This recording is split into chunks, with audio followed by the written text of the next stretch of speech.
Jacob Rees-Mogg has, every so often, Jacob Rees-Mogg has a very interesting piece on GB News, and although sometimes he talks over his guests and he doesn't allow his guests to express their ideas, particularly when they're questioning what he's got to say, every so often he has a moment where I think actually he's very good. And he had a moment yesterday where he was interviewing Colonel Daniel Davis and about the outcome of the war between Russia and Ukraine, if Ukraine were to lose the conflict. And Colonel Daniel Davis said, as a military man, I want to win everything I can. But in this particular case, as a military man, I can just tell you categorically there's no path to a Ukrainian military victory. And to continue going down that path, I think, is actually antithetical to Western interest, to Ukraine interest. And to blindly go down that path and say we're going to keep trying anyway is going to get more Ukrainians killed. I think it's much wiser to say militarily what is actually possible and what's not. And then let's have policies based on the reality.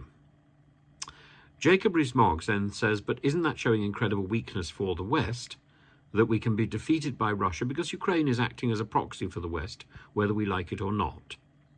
And Davis responded, yeah, whether we like it or not, we do not have the capacity to win unless NATO gets physically involved with their armies and we go to war with Russia, which of course would be catastrophic and probably lead to nuclear war. That outcome is already ordained.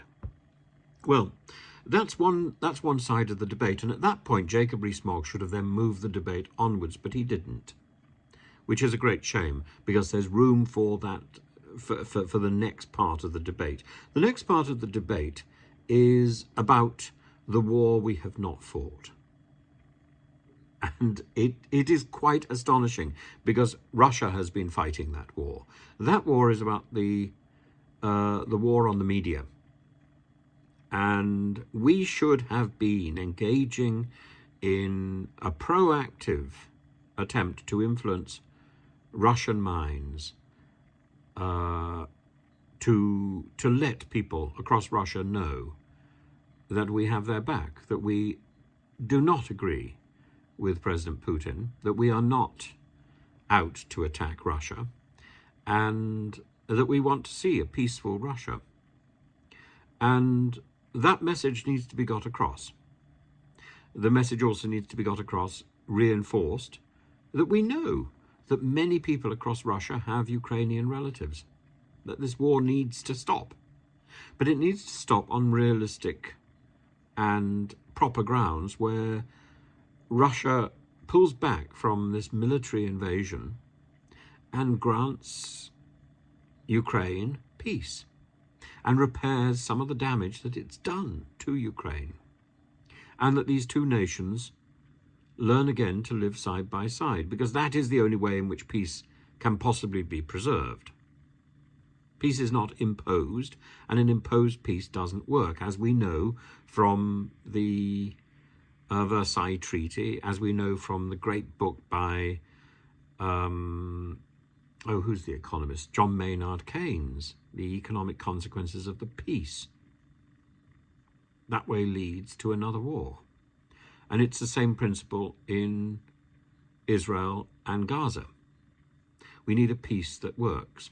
And a peace that works is about persuading the Russian people that this tyranny, this bellicosity of their current leader is wrong.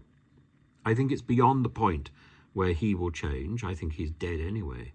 And I think what we're dealing with is a puppet figurehead who pretends to be Putin. And that's not going to be, you're not going to persuade him to change his mind, because he doesn't have a mind. He's simply speaking from a script. And that is really dangerous. And we are late. We are late in this game. We are late. The war is winnable. but not on a conventional battlefield. The war is winnable by making it clear that we are on the same side as ordinary Russians. We are not opposed to Russia. There is no such thing as Russiophobia. That is a nonsense. We love Russia.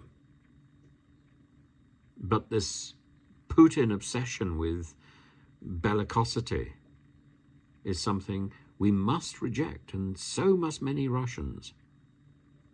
We don't want to see the Russian men being thrown as cannon fodder into the Ukrainian lines. We don't want to see that. We want that to stop. And yes, if this means that a negotiated peace restores access to the Crimea for the Russian submarine fleet, great.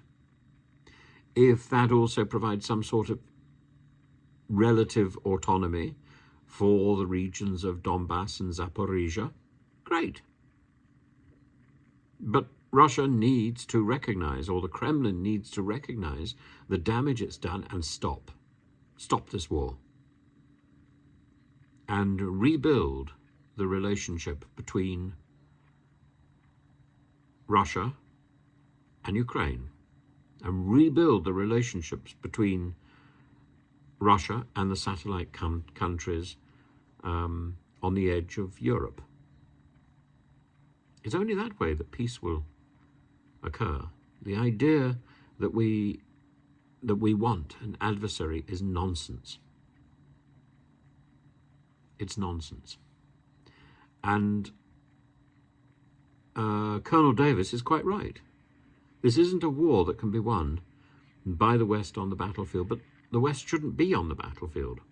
The West should simply be responding to the requests by Zelensky. As long as Zelensky requires weapons, I think we have a moral duty to support him, but we have a moral duty equally to reach out to Russia. And if we can't reach out to the Kremlin, we should be reaching beyond that, but we should have been doing that from the very beginning. And we should have been talking to the Kremlin from the very beginning. And I'm afraid there are times when, although we should be responding positively to what Zelensky requests, to weapons, to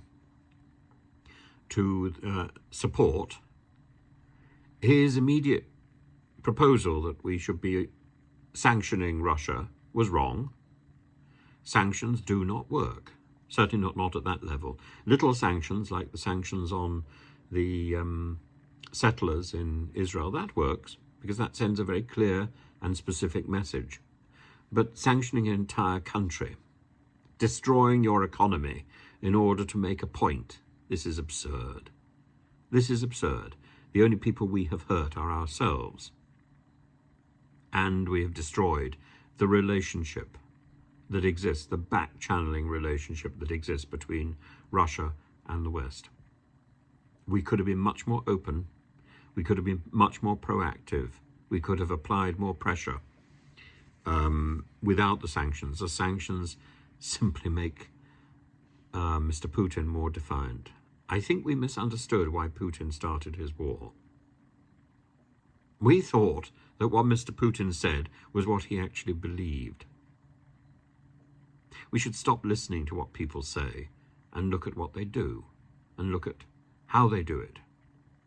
Mr. Putin started his war because he was desperate, because he was anxious about losing control, losing influence in a particular sphere in his imagined empire.